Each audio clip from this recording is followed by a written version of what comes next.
de forma educada e a gente vai seguindo. Bom, não pode faltar a gente explicar qual é a origem dessa função, para que ela serve, onde é que ela é aplicada, tá? A função quadrática, o que muda da afim para quadrática? Na quadrática, a gente vai ter, primeiramente, muda logo o gráfico, né? A gente sabe que na afim o gráfico é uma reta e na quadrática o gráfico é uma parábola. Enquanto que na afim a gente precisa de pelo menos 2 pontos para definir o gráfico, na quadrática a gente precisa de 3 pontos, tá bom? E na função quadrática, a gente tem um coeficiente a mais. Enquanto que na afim a gente tinha 2 coeficientes, o a e o b, que eram os coeficientes angular e linear, na função quadrática a gente tem o a, o b e o c, tá? Que são coeficientes importantes, cada um vocês vão entender separadamente.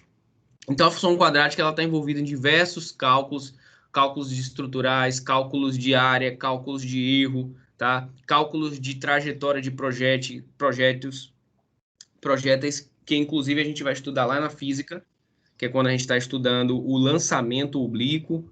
Então, a gente percebe que quando a gente lança um objeto de forma oblíqua, ele forma uma parábola. Então, a gente pode modelar a trajetória desse projeto através de uma função do segundo grau. Então, a gente tem um nome matemático dessa função, que é a função polinomial do segundo grau, e temos também o nome vulgar, né, que é popularmente conhecido. Então, a gente tem vários nomes, às vezes, para uma mesma função, para um mesmo ente matemático.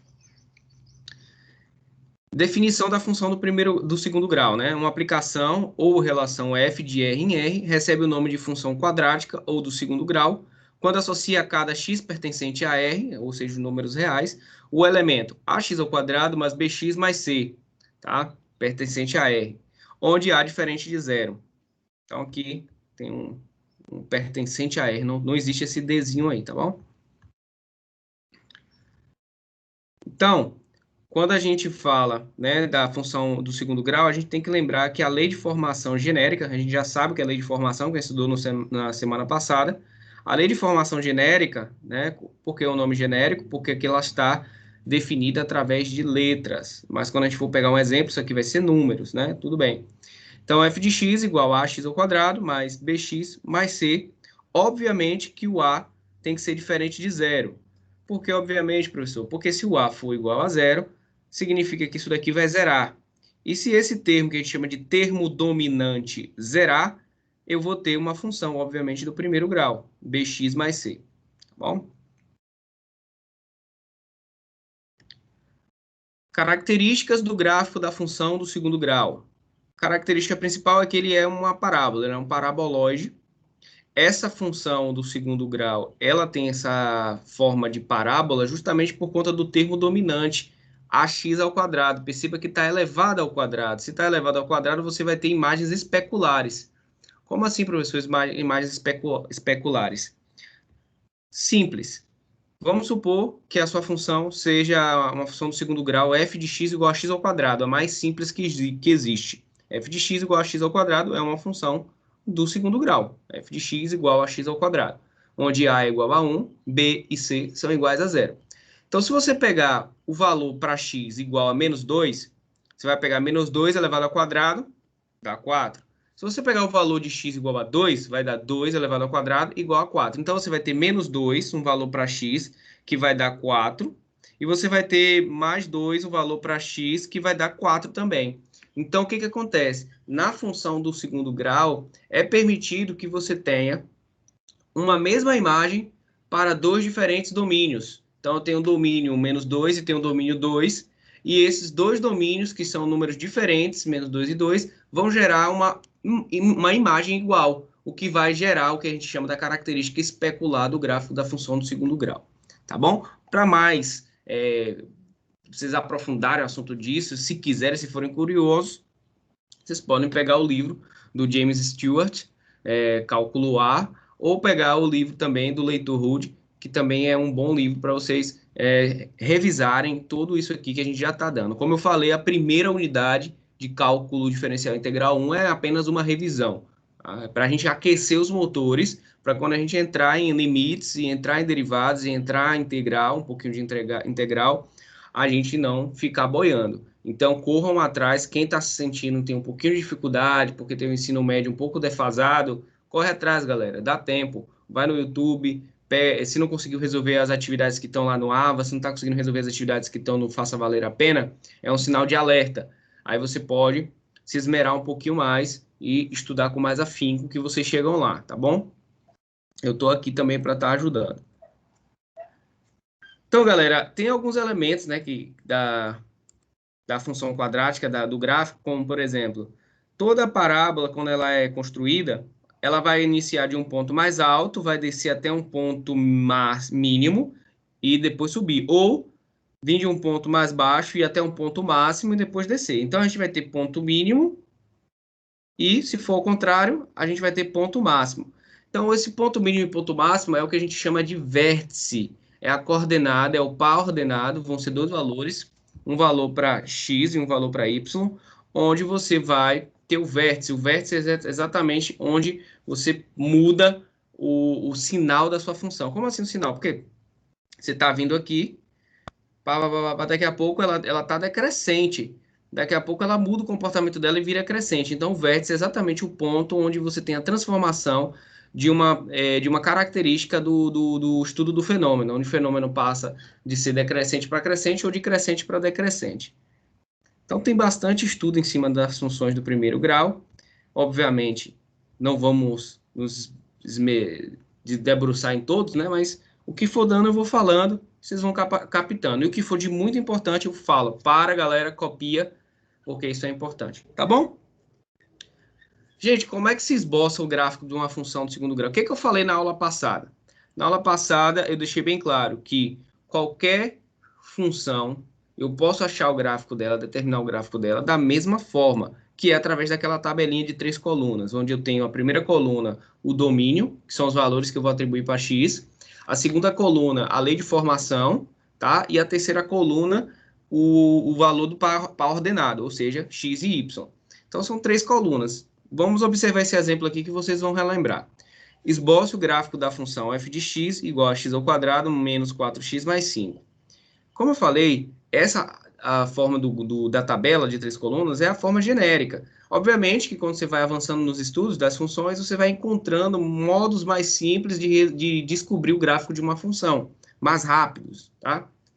Mas o modo genérico é você pegar e atribuir valores para x, jogar na lei de formação, fazer o cálculo disso daí, né? Resolver o valor numérico da função e achar valor de y. Depois juntar o valor de x que você deu com o valor de y que foi gerado através do cálculo do valor numérico.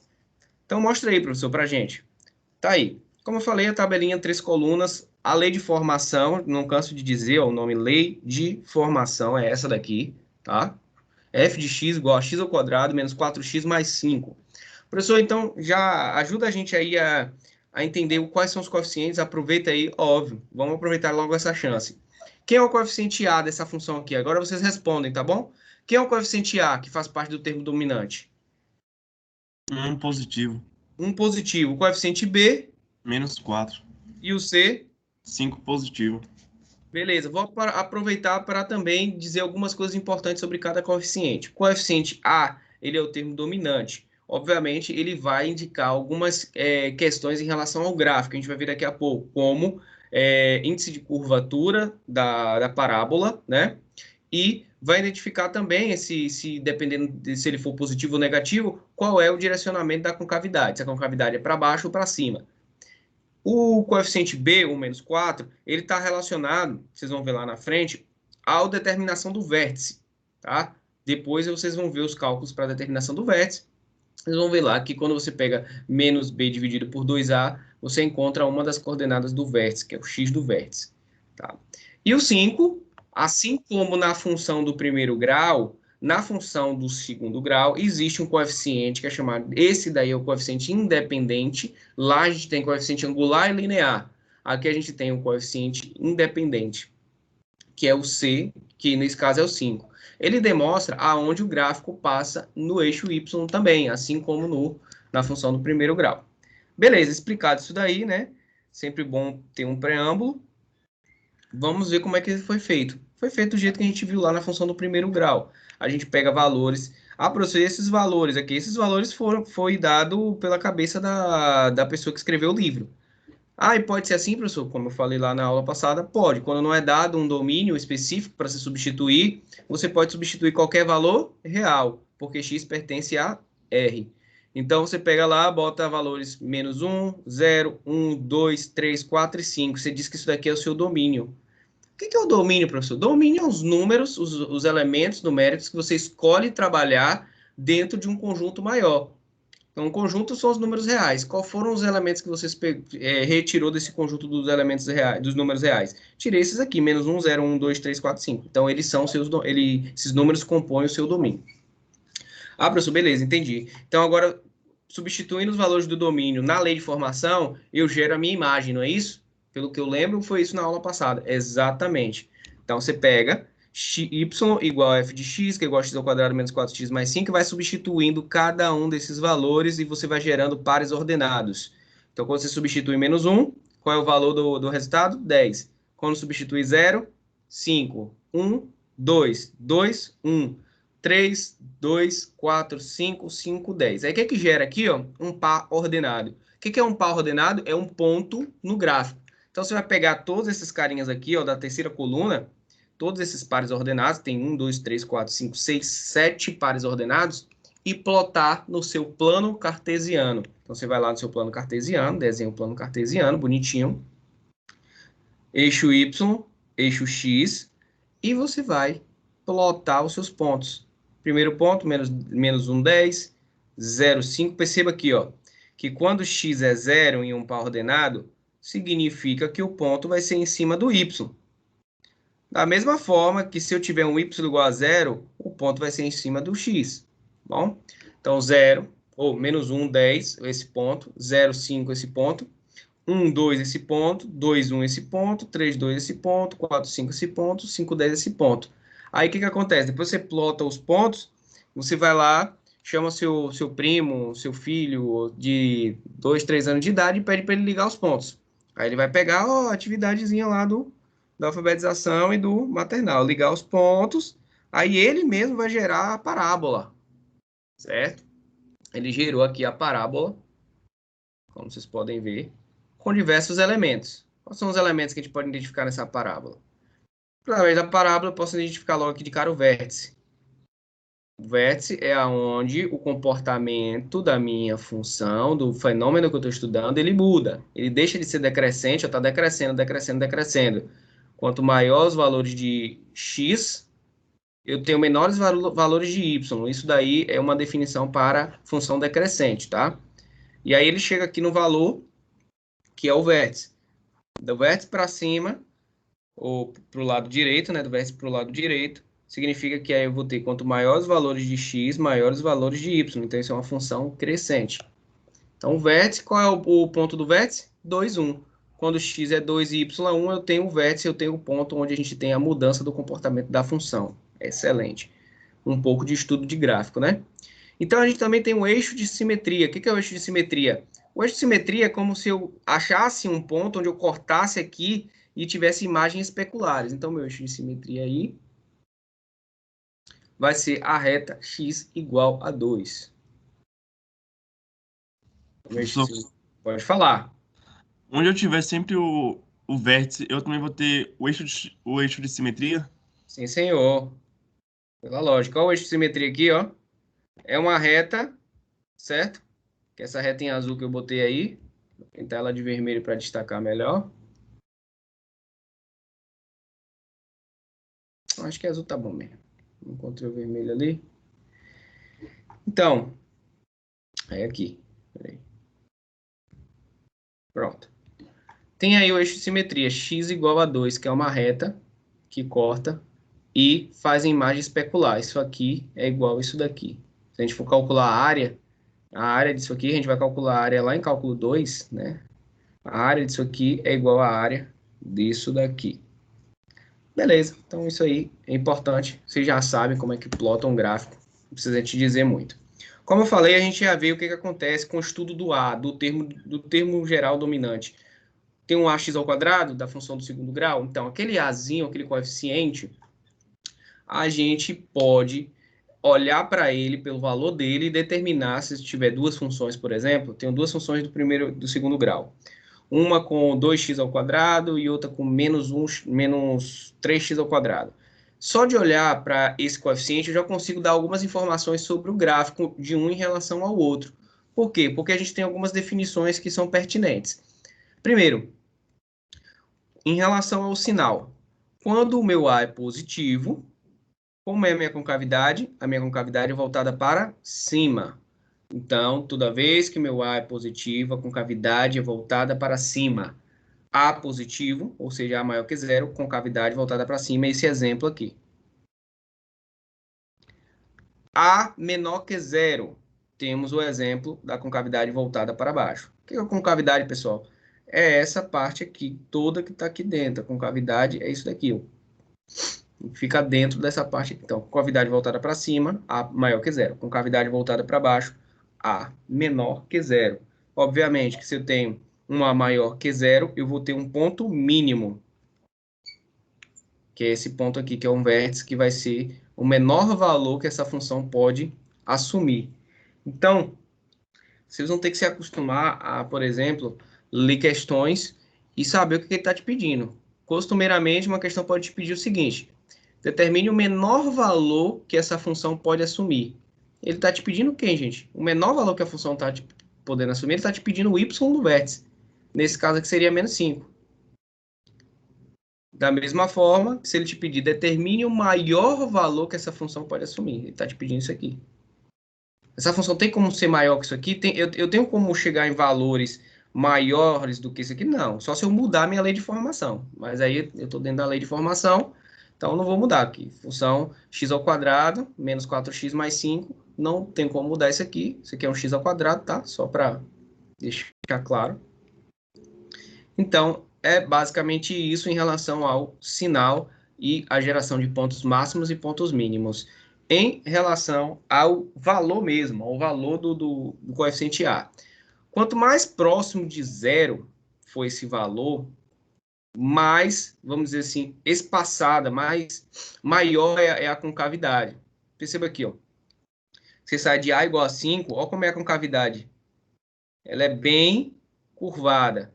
Então, esse ângulo da concavidade, ele vai aumentando conforme você vai se aproximando de zero. Aqui é a mesma coisa quando está para baixo, ó. Aqui é menos 5, eu vou me aproximando de zero, né? Menos 5, menos 2, menos 1, menos 0,6, menos 0,4. Conforme eu vou me aproximando de zero, a gente vai tendo um aumento da amplitude do ângulo de curvatura da parábola da função do segundo grau. Beleza? Então, eu vou ter uma curvatura mais aberta e mais fechada, dependendo da proximidade do valor de a zero. Tá bom? Show de bola. Muita informação, né? Mas isso daí vocês vão tirar de letra, porque é algo que não é tão complexo de assimilar quanto que quando a gente chegar em limites, que vão ter uma porrada de coisa nova. Então, aproveita agora para zerar tudo quando for dúvida. Tá bom?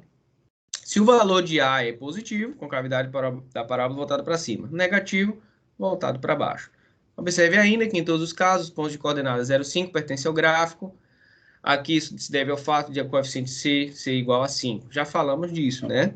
Que o coeficiente independente, que é o C, é onde o gráfico corta o eixo Y. Só é você fazer isso daí, pegar, se substituir 0, ó, você vai achar o valor de 5, portando o valor de A ou B. Não importando o valor de A ou B, tá? Então, vamos assimilar, né? Deixar claro aí, o coeficiente C é igual à ordenada do ponto de intersecção do gráfico, de f de x igual a x ao quadrado mais bx mais c com o eixo y. Tá bom? Então, a gente já sabe que, assim como a gente pode determinar a lei de formação através do gráfico, lá na função do primeiro grau, aqui na função de segundo grau, a gente também pode determinar a lei de formação olhando o gráfico, a partir do gráfico. É difícil? Não, é a mesma coisa da função do primeiro grau. Você vai utilizar sistemas de equação como a gente já aprendeu, tá bom? Olha aí, essa daí. Determine a lei de formação da função quadrática, cujo gráfico é apresentado na figura 1.22. que vai ser necessário fazer aí? Vamos lá, quem participa aí? Ó. Vamos dar aula e interagir com quem está participando, né? Itamar, que sempre está participando. Como é que você faria aí para achar, Itamar? A lei de formação.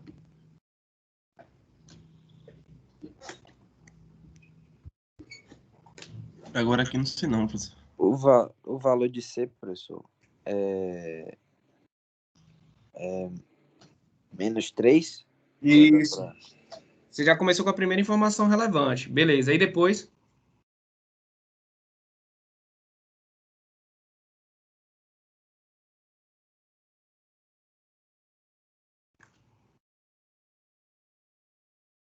Não sei mais não.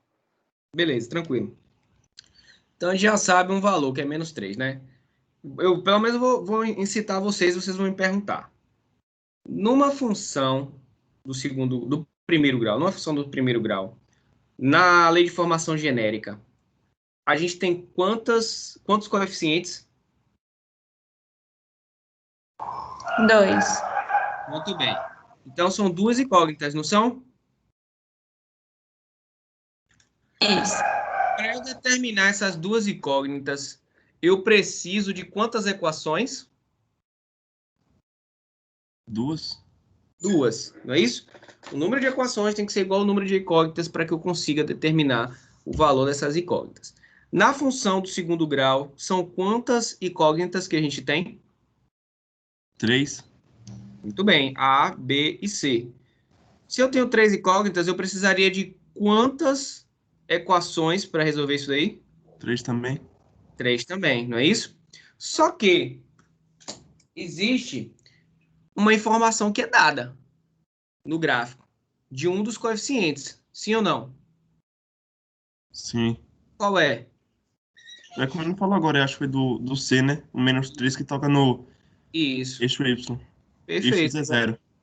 Exatamente. Então, menos 3 é uma informação muito importante que nos é dada, certo? Então, a gente já tem aí uma percepção de que não precisaremos mais de 3 equações, porque a gente já sabe uma das incógnitas, restando para a gente descobrir duas, o A e o B, porque o C a gente já sabe. Então, a gente não precisa mais de 3 equações, a gente precisa só de duas. Se eu só preciso de duas equações, eu preciso de pegar quantos pontos no gráfico para fazer o sistema de equações?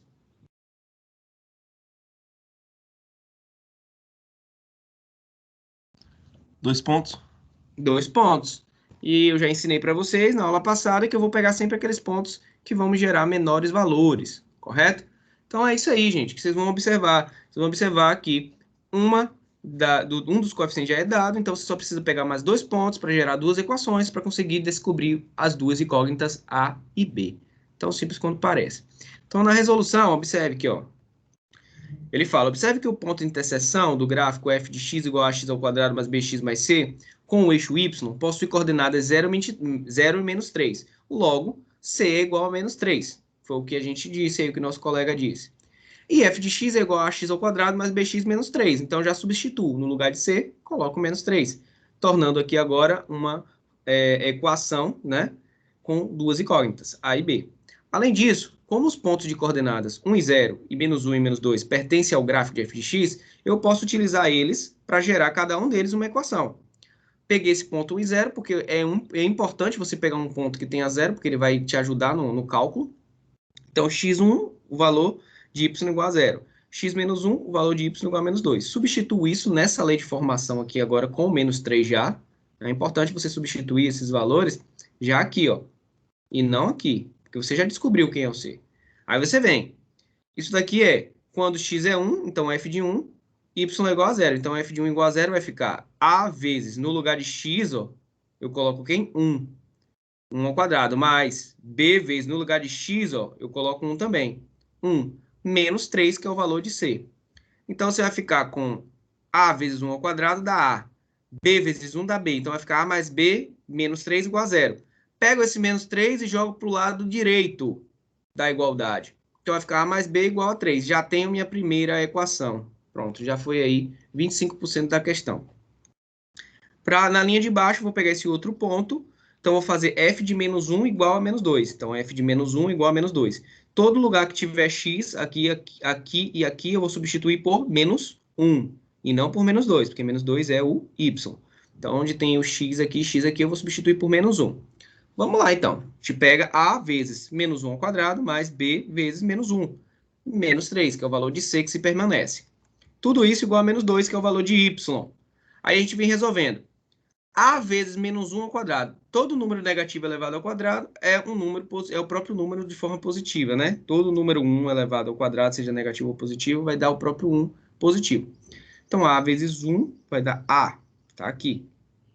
B vezes menos 1 vai dar menos B, né? Mais com menos dá menos. B vezes menos 1 dá menos B. A menos B, menos 3, igual a menos 2. O que eu vou fazer com esse menos 3? A mesma coisa que eu fiz no de cima, para passar para o lado direito da igualdade. Vai ficar A menos B igual a menos 2 mais 3, porque aqui está menos e vai ficar mais, tá? Então, vai ficar A menos B menos 3 igual a menos 2. Quando você passar para lá, vai ficar 3 menos 2, que vai ficar 1, né?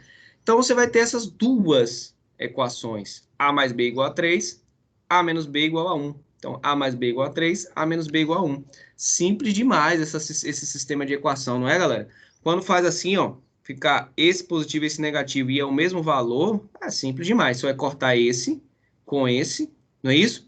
E aí você vai ficar A mais A, 2A, igual a 3 mais 1, 4. Então, bem simples. Fica show de bola para fazer, porque ficou simples a soma, né? Quanto é A mais A? 2A. Beleza, professor. Isso aqui, isso daqui. Eu corto, né? Eu pego e faço um corte aí, porque B positivo somado com B negativo, eu corto. Beleza. Então, esse corta com esse somou dá 2A, e esse 3 mais 1 dá 4. Então, 2A igual a 4. Então, meu A vai ser igual a quanto? Meu A vai ser igual a 2. Então, já descobri ali que meu A é igual a 2, porque eu passei esse 2 que estava multiplicando e dividindo aqui. A igual a 2. A partir do momento que eu acho A igual a 2, eu venho aqui substituir em qualquer lugar, certo? Pode ser aqui ou aqui, e acho quem é o meu B. Substituindo.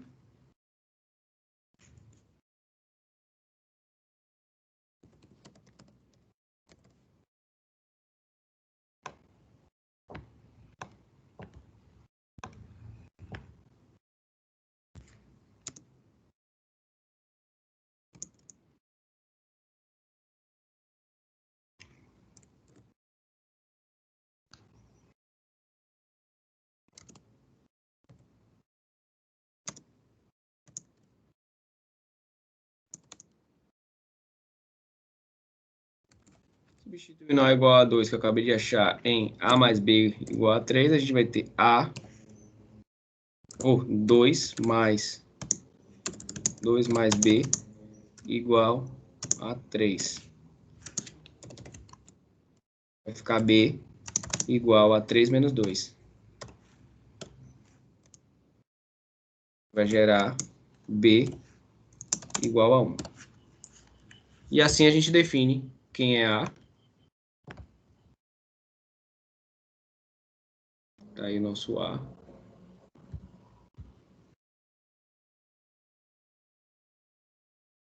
E quem é B.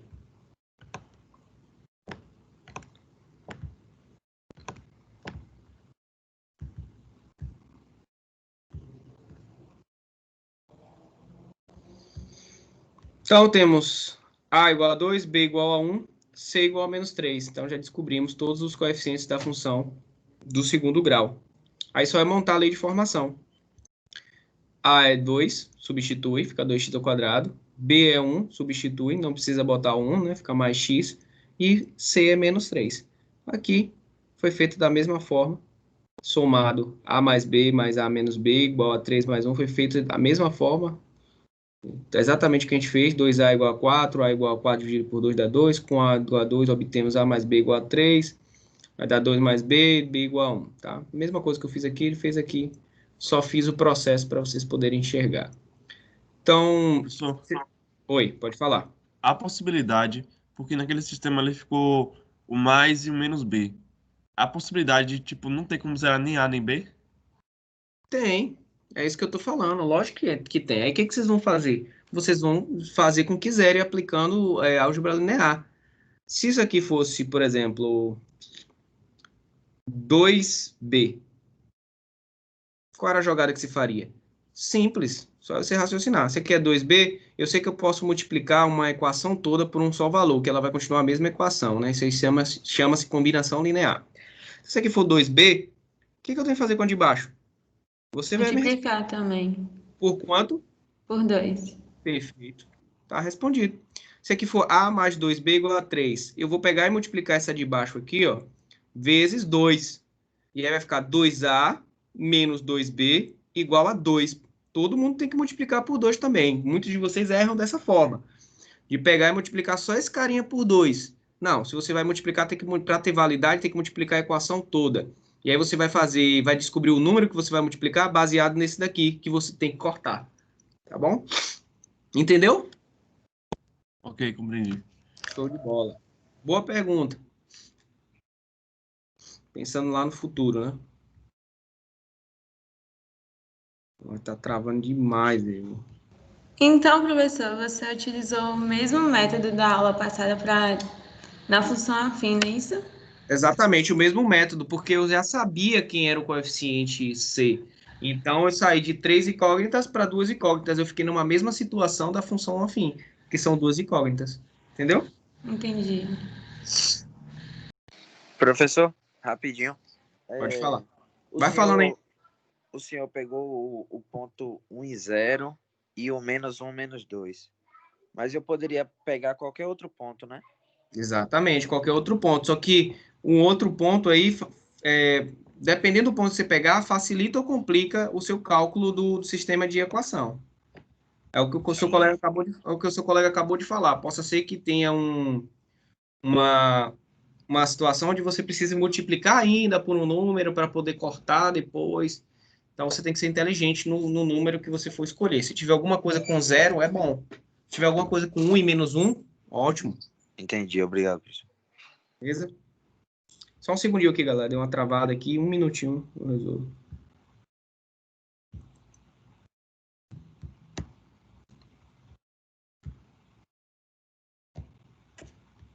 Pronto.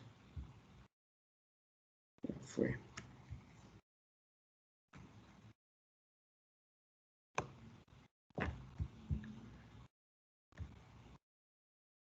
Tá. Então passamos daqui, já vimos. É bom porque a gente viu, tanto na função afim quanto na função quadrática, essa forma através de sistemas de equação para a gente achar a lei de formação. E vocês vão ver bastante isso. Vai estar na prova, vai estar nas atividades. Determine a lei de formação e eu vou dar só o gráfico. Entendeu? Só que eu estou ensinando para vocês a forma genérica, né? Mas tem formas mais espertas e mais rápidas de você olhar ali rapidinho e identificar. E eu vou ensinar esses macetes para você. Estou ensinando primeiro o genérico, que vai dar certo em qualquer caso, e depois vou ensinar os macetes para casos específicos, para que você consiga chegar mais rápido na lei de formação. Um desses macetes envolve entender sobre o zero de uma função quadrática. O que é o zero de uma função, galera, que a gente aprendeu na aula passada? Zero ou raiz de uma função. Qual é a definição disso daí? Qualquer definição que você dê aí. Alguém se habilita?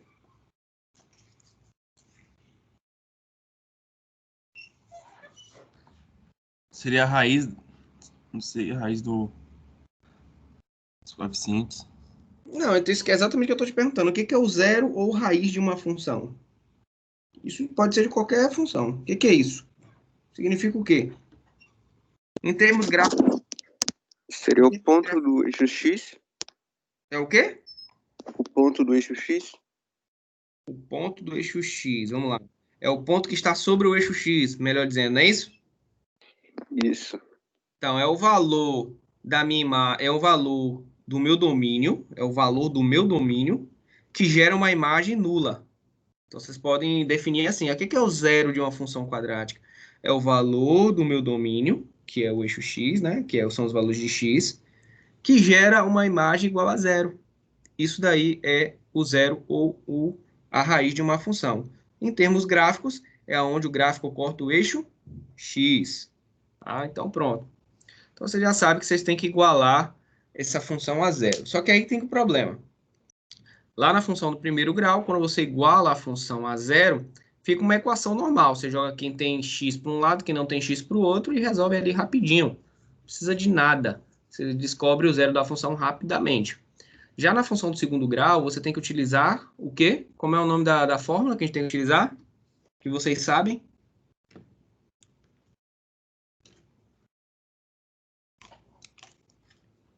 Qual é o nome, galera, da fórmula que a gente tem que utilizar para achar as raízes de uma função do segundo grau? Bhaskara.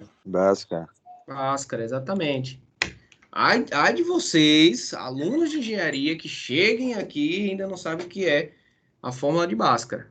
Significa que vocês estão muito atrasados e tem que correr atrás do tempo perdido.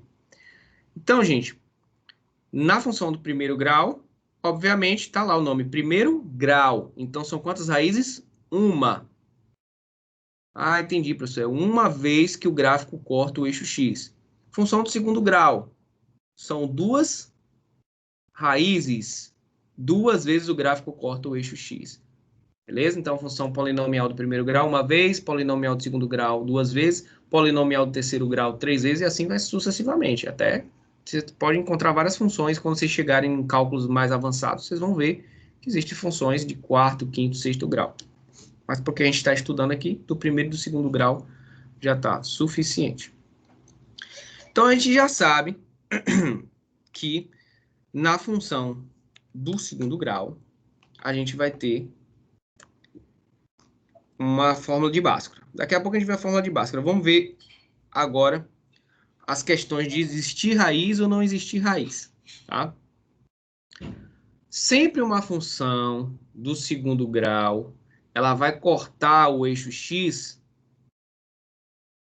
Nem sempre. Tá? Nem sempre ela vai cortar o eixo x. Então, vocês vão ter situações. Quais são as situações possíveis que você tem em relação às raízes da função do segundo grau? São três as possíveis, vocês estão vendo aí. A primeira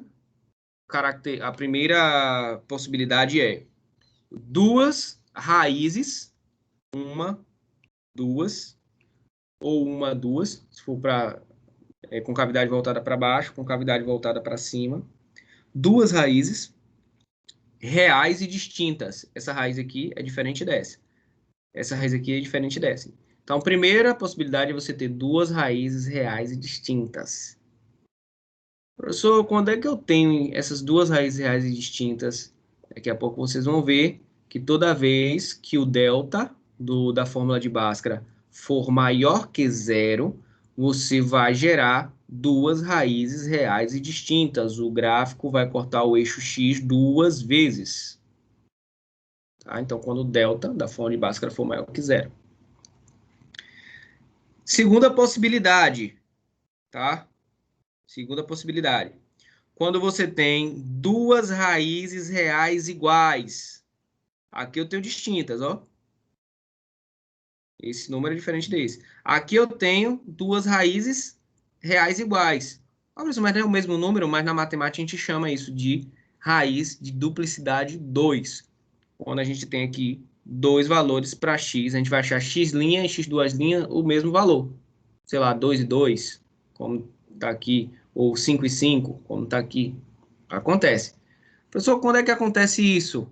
Aqui é quando o delta, né, da minha fórmula de Bhaskara é maior que zero. Aqui é quando o delta da minha fórmula de Bhaskara é igual a zero. Então, aqui eu tenho duas raízes reais distintas, delta maior que zero. Aqui eu tenho raízes reais iguais, delta igual a zero. E vamos para o último caso. O último caso é quando o gráfico não toca o eixo x. Se o gráfico não toca o eixo x, eu tenho raízes reais, sim ou não? Não. Não, tá óbvio aí que não, né? Então, toda vez que o meu delta for menor que zero, eu encontrar um delta negativo, significa que não existem raízes reais distintas, e nem iguais, nem raízes nenhuma. Ou seja, você vai colocar lá assim, ó, x' e x duas linhas, e vai fazer aquele E ao contrário, com um traço cortando ele, que você já deve ter visto, que diz ali que não existe. Tá? Então, não existe raízes reais. Então, vamos recapitular. Na figura A, a gente tem 2 zeros. Aqui e aqui, eles são distintos. Tá? Aqui a gente tem um mesmo valor para as duas raízes. Então, a gente tem um zero. Então, vai ser 2 ou 5, como está aqui. Tá bom? E na figura C, a gente não tem raízes reais. Como é que a gente acha essas raízes, então, professor? Finalmente, a fórmula de Bhaskara, que você já está conhecido, né? Utilizamos a fórmula do discriminante, que a gente conhece mais popularmente, né, de fórmula de Bhaskara. Tá aí a nossa fórmula de Bhaskara. Dado uma função quadrática, f de x igual a x ao quadrado mais bx mais c, os valores de x para os quais f de x igual a zero são x igual a menos, esse menos aqui muita gente esquece da fórmula de Bhaskara, mais ou menos raiz de b ao quadrado menos 4 vezes c. Esse b ao quadrado menos 4 vezes a vezes c é o delta. Lembra que a gente falou do delta? Então, o delta está aqui. Muita gente faz o quê? Calcula separado. Bota delta igual a b ao quadrado menos 4 vezes a vezes c, acha o valor de delta e depois joga aqui. Por que fazem separado? Que esse deltazinho aqui, ó. Tá? O discriminante. Porque está exatamente no nome, discriminante. O que ele vai discriminar então, professor? Ele vai discriminar exatamente o que eu falei na slide anterior. Ele vai discriminar se eu tenho raízes ou não tenho raízes. E se eu tenho raízes, se essa raiz é de duplicidade 2 ou se é uma raiz distinta, de valores distintos. Por isso que o nome é por isso que ele é denominado discriminante, porque ele discrimina se eu tenho ou não raiz. E se eu tiver raiz, qual é o tipo dela, tá bom? Então, por isso que muita gente faz separado, porque se ele achar aqui, por exemplo, um delta menor que zero, ele já não precisa fazer isso aqui. Isso aqui vai ser perda de tempo, achar x1 e x2 linhas, né? Perceba que x1 e x2 linhas é um com mais e outro com menos, tá? Porque aqui é menos b mais ou menos, isso daqui dividido por 2a. Perceba que isso aqui são os coeficientes também da minha função quadrática. Beleza? Ótimo. Então, os exemplos aí, depois vocês vão ter um para vocês fazerem. Dadas as funções a seguir, determine seus zeros, caso existam. Então, se você pegar e x ao quadrado menos 6x mais 5, 2x ao quadrado mais 12x mais 18, x ao quadrado menos 2x mais 3. Se pegar cada um aqui, né? Aqui eu vou fazer até um parêntese para poder ajudar vocês. Eu sempre falo para os meus alunos dos macetes. Tem um macete muito legal, que é um macete baseado no teorema de Girard, que é soma e produto de raízes. Vocês vão aprender isso daí, se quiser, pode jogar no YouTube, teorema de Girard. Tá? Ou então, só você colocar teorema do soma e produto de raízes, se não souber escrever Girard, mas Girard é G-I-R-R-A-R-D, Girard, tem um D no final. Ou você coloca soma e produto de raízes. Você vai ver lá. Então, quando você tem aqui, ó, esse coeficiente aqui A igual a 1, numa função do segundo grau, para você determinar as raízes de cabeça, é fácil. Só quando esse A é 1, tá, galera? Muitos de vocês devem até saber disso daí. Você vai procurar na sua cabeça dois números que multiplicados dê o valor de C e dois números que somados dê o valor de B com o sinal trocado. Então, o que você está procurando? Dois números que multiplicados dê 5 e que somados dê 6, e não menos 6, porque é o valor de B com o sinal trocado. Quais seriam os dois números, galera? Respondem aí. Dois números que multiplicados dê 5 e que somados dê 6. Essa é fácil.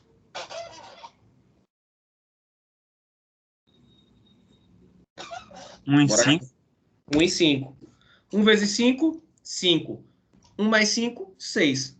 Então, 1 e 5 são as raízes. Pô, professor, mas você não fez nem fórmula de Bhaskara, não fez cálculo nenhum. E de cabeça você acertou e fez aí.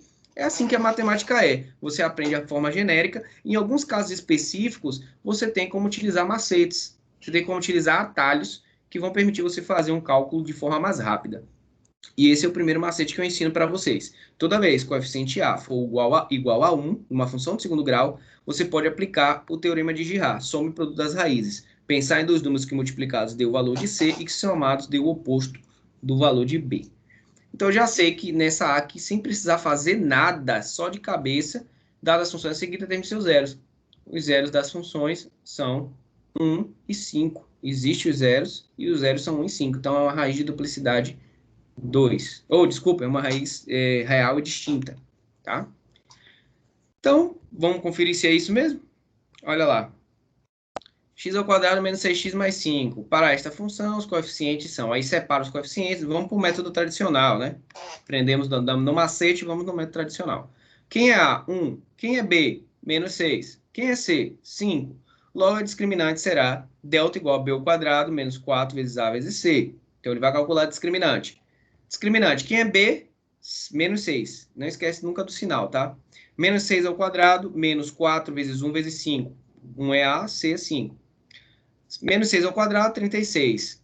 4 vezes 1 vezes 5 dá menos 20, né? Por causa desse menos. Vai ficar 36 menos 20, que é igual a 16. O delta deu maior que zero. Quando o delta dá maior que zero, quando o discriminante dá maior que zero, ele diz para mim que existem raízes reais e distintas. Ele já disse para mim. Então, eu posso seguir. Eu sigo. X igual a menos B, mais ou menos raiz de delta, dividido por 2 vezes A. Vai ficar menos 6, tem que conservar o sinal. Lembre-se da questão do sinal. Botou raiz do delta, o delta deu 16, 2 vezes 1, que é o valor de A. Vai ficar 6 mais ou menos 4 dividido por 2. Aí 6 mais 4 dá 10, dividido por 2. 6 menos 4 vai dar 2, dividido por 2. Então, 10 dividido por 2, 5. 2 dividido por 2, 1. Então, os zeros da função são x1 igual a 5, x2 igual a 1. Pessoal, a ordem aqui importa? Não, não importa. Poderia ser x2 igual a 5, x1 igual a 1. Você achou as raízes da sua função. Beleza? A partir daí, você já sabe que essa raiz aqui e essa raiz aqui, elas são pontos do seu gráfico. Então, você tem dois pontos do gráfico aqui, ó. Aqui você tem o ponto 5 e 0, e aqui você tem o ponto 1 e 0. Ah, entendi, professor, porque aqui quando x é 5, o valor de y é 0, já que isso aqui é a raiz, né? Isso, muito bem. E aqui, quando x é 1, o valor de y será 0 também. Então, você tem dois pontos. Por que isso é importante? Porque você achando as raízes, que são dois pontos, você sabendo desse carinha aqui, que é o C, que é mais um ponto, que é onde corta o eixo y, você desenha o seu gráfico. Então, o gráfico de uma função do segundo grau, que eu ensinei para vocês lá no início, através das tabelas, colocando valores, substituindo, achando os pontos, plotando no gráfico, chamando o seu primo, ou seu irmão, ou seu filho, e mandando ele ligar os pontos, você não precisa fazer isso, desde que você saiba determinar as raízes daquela função e saiba enxergar o C e saiba dizer que é onde o gráfico passa no eixo Y. Que aí você tem 3 pontos. 1, 2, 3. Ótimo. Você tem o ponto onde o gráfico passa no eixo Y e você tem os dois pontos onde o gráfico passa no eixo X. Se você tem 3 pontos, você consegue desenhar uma parábola. Vai desenhar uma parábola com nível de perfeição 100%? Não. Obviamente que quanto maior o número de pontos que você tem, mais precisa vai ser a sua parábola, né? Mas daí, como vocês ainda estão no início aqui, a gente está aprendendo os zeros, tem a segunda parte onde a gente vai aprender na próxima aula, né? A gente vai ver a questão dos vértices. Então, quando você consegue determinar os pontos dos vértices, aí sua parábola fica certinha. Não tem como ela ficar errada. Porque o vértice, lembre-se, é onde está o eixo de simetria. Na B, ele mostra aí 2x ao quadrado mais 12x mais 18. E você vê aí que essa função aqui, ele pegou, fez a mesma coisa no A. No caso da função G, os coeficientes são A igual a 2, B igual a 12, C igual a 18. Assim, o discriminante será delta igual a B ao quadrado menos 4 vezes A vezes C. Aí botou lá. Quem é B? 12. 12 ao quadrado menos 4, que é da própria fórmula, vezes 2, que é A, vezes 18, que é C. Fazendo vai dar 144 menos 144, que é igual a 0. Quando o discriminante dá 0, o que ele me diz? Quando o discriminante dá 0, ele me diz que essa função do segundo grau, ela tem uma raiz, um único zero, né? Que a gente chama zero de duplicidade 2. Então, ele substituiu aqui, vai ficar x igual a menos b, mais ou menos, blá, blá, blá, blá. E ficou raiz de zero. Aqui está o porquê que é uma raiz só. Porque quando você bota raiz de zero, isso aqui é zero. Zera tudo. Aí fica só menos 12 dividido por 4. Menos 12 dividido por 4 dá menos 3. Portanto, o G possui um único zero. Este é menos 3. Quero ver se alguém vai me perguntar aí alguma coisa. Entenderam aí? Tem alguma pergunta disso daí? Alguma dúvida? Alguma curiosidade? Professor, como aí ele só gerou só um zero da função, vai ser uma função quadrática do segundo grau ou não? É uma função do segundo grau. O zero, como eu falei para você, é um zero de duplicidade 2. Significa, matematicamente, está dizendo que essa função passa em menos 3 na ida e na volta. Quando você vai e volta, ela passa pelo menos 3. Tá? Tangencia o menos 3, na verdade. O que diz se é uma função ou não do segundo grau é o termo dominante, que é o ax ao quadrado. Se o a for maior, se o a for igual a zero, ela não vai ser uma função do segundo grau. Se o a for maior ou menor, ela é. Entendeu? O delta não especifica isso, não. Vocês não vão me perguntar, não, alguma coisa dessa função aqui, não?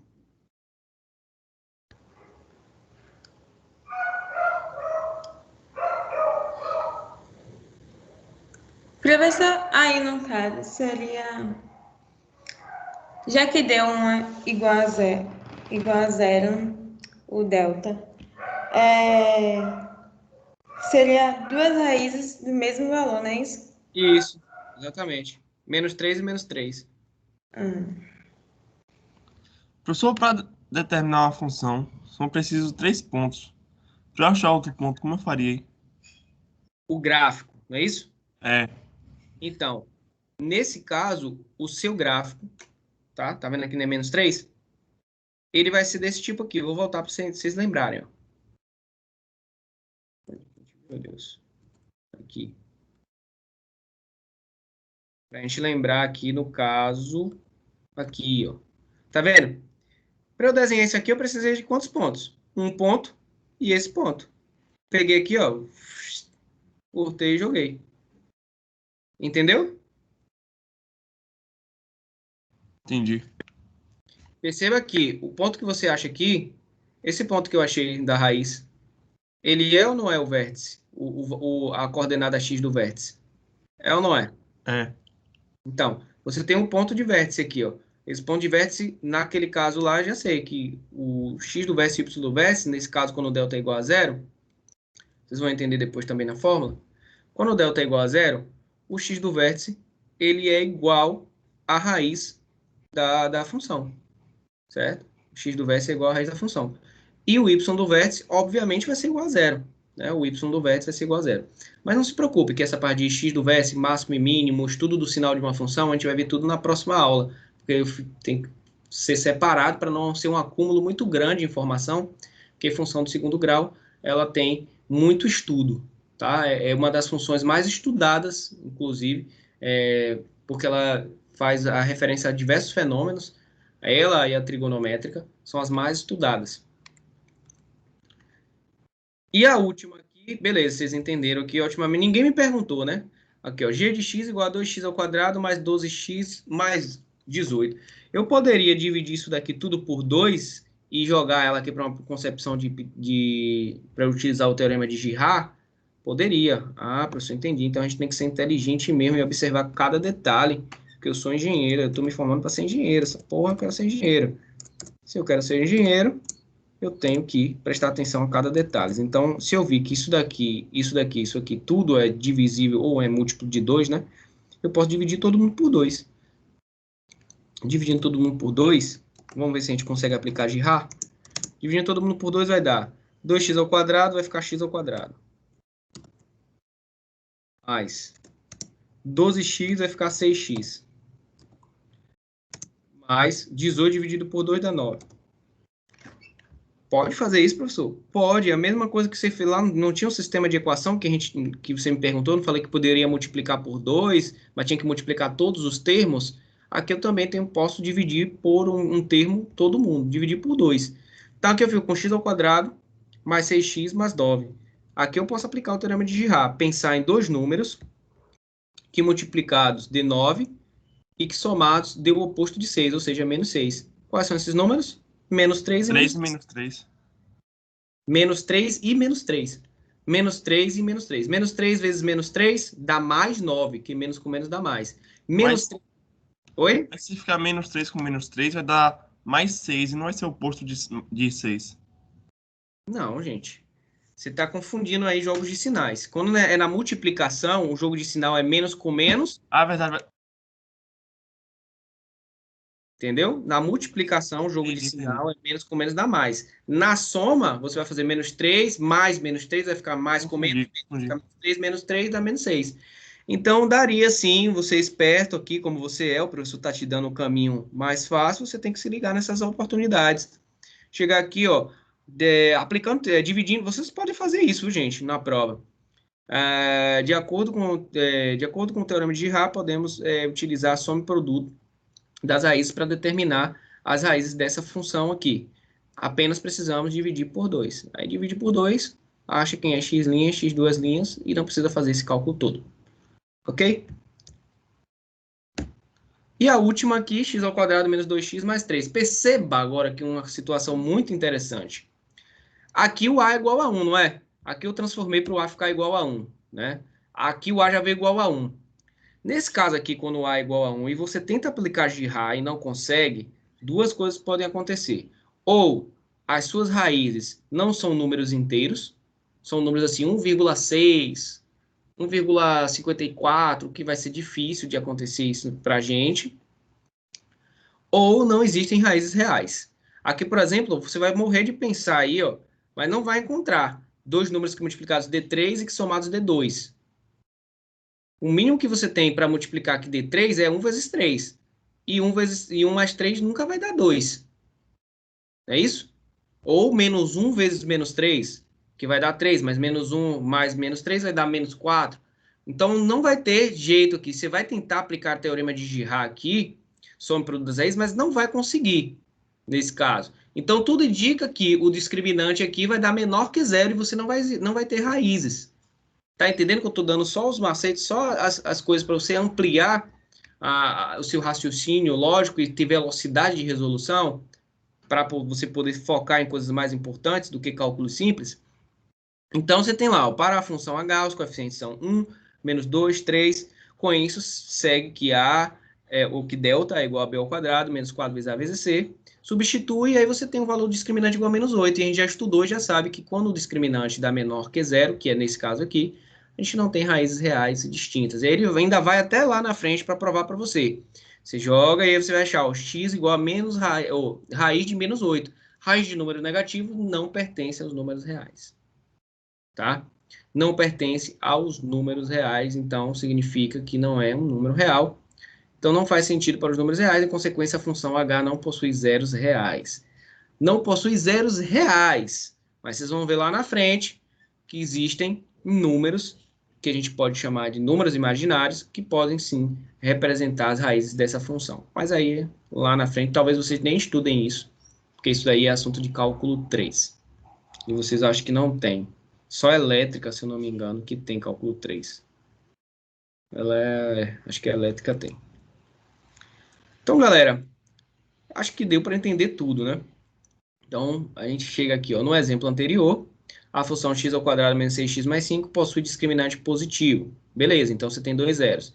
Já na função g de x, a gente possui discriminante nulo. Então, é um único zero. Por fim, o discriminante da função hx é negativo, então não possui zeros reais. Então, vimos um caso para cada do que a gente estava fazendo, tá bom? Então, tá aí. Essa observação é válida para toda função quadrática, pode ser compreendida geometricamente com a figura 1.23. A gente não precisa ver figura 1.23. Agora eu quero que vocês façam essas aí, tá? Para a gente encerrar. Determine os zeros e esboce o gráfico das funções a seguir, tá? Da A aqui e da B. Joguem duro aí. Ah, professor, vou usar logo, já vi que eu vou usar o macete que você me ensinou, porque tá fácil aí. Tentem. Usem aí o macete que eu ensinei do teorema de Girard, porque o A tá positivo aí, né? Oh, desculpa, o A tá positivo, o A tá igual a 1.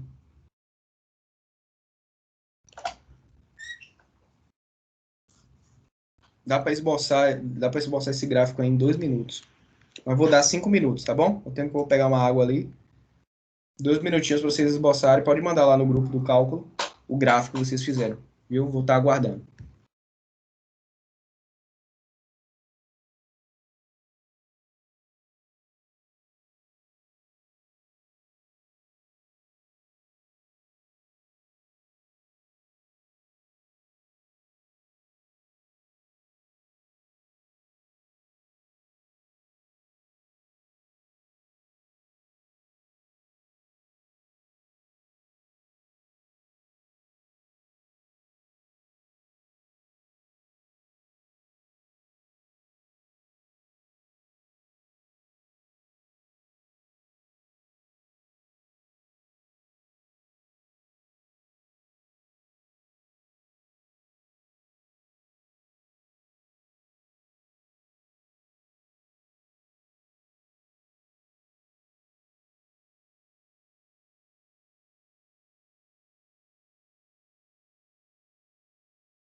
E aí, galera?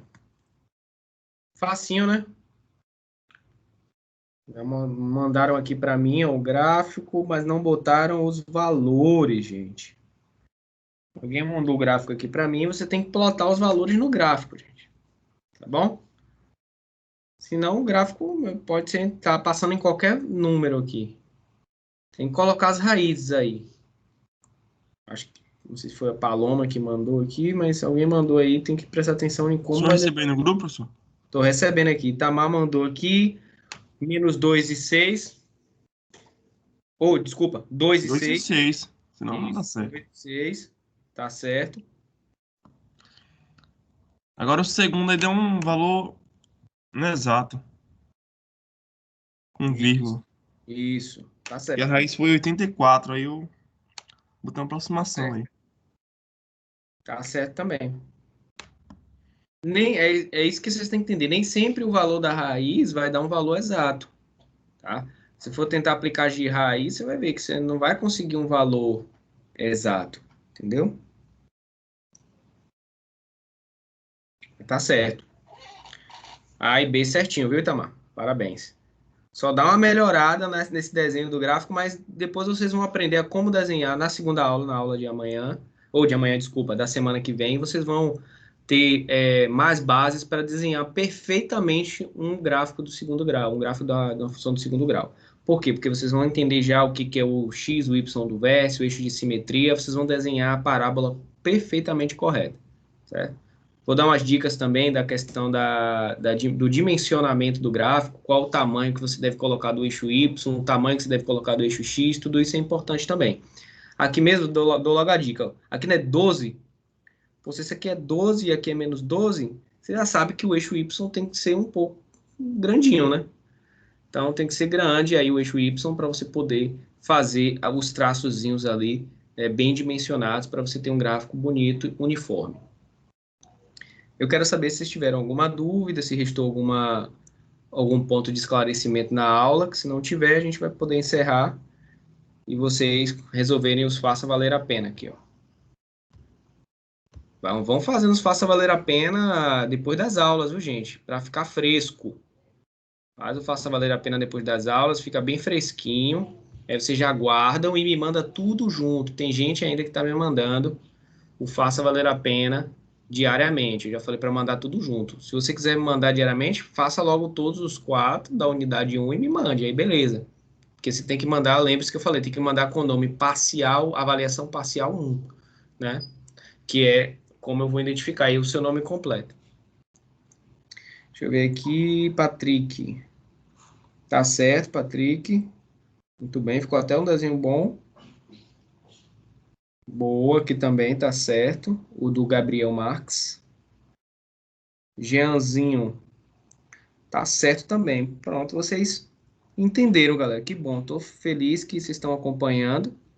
É um assunto simples, mas é importante que a gente vá avançando sem muitas deficiências, tá? Para que a gente tenha essa compreensão do assunto, quando a gente chegar nos assuntos mais complexos, a gente não tenha problema nenhum. Beleza? Então, por hoje é só. A gente se encontra, pessoal de mecânica e de produção, a gente ainda, de mecânica, né? A gente ainda se encontra em materiais de construção mecânica amanhã, tá bom? E o restante da galera, até semana que vem. Um bom final de semana aí. Pode falar. Enviar o livro depois aí, as aulas que estiverem gravadas também, por favor. Vou enviar agora. As aulas que estão gravadas eu só vou enviar no final de semana, porque é um procedimento que eu estou fazendo, que é um procedimento extra-institucional, porque da questão do AVA. Falando nisso, na próxima aula, todo mundo vai ter que acessar pelo AVA, tá bom? Isso é institucional. Então, vão ter lá várias formas de você acessar o AVA. Se não conseguir por uma, vai por outra. Vou mandar dos grupos também essas orientações. Vai entrar diretamente pelo AVA. Por que isso? Porque o AVA ele gera direto para você a aula gravada para você assistir depois. Aqui eu tenho que baixar a aula do Teams, subir no YouTube e mandar o link para você, o que é uma coisa extra-institucional que a gente está fazendo por conta das instabilidades que estão tendo no acesso ao AVA. Mas na próxima semana isso tem que estar regularizado, vai estar regularizado. E a gente vai acessar diretamente pelo aba. Vocês vão lá em calendário de aulas ao vivo, clica lá e assiste a sua aula tranquilamente.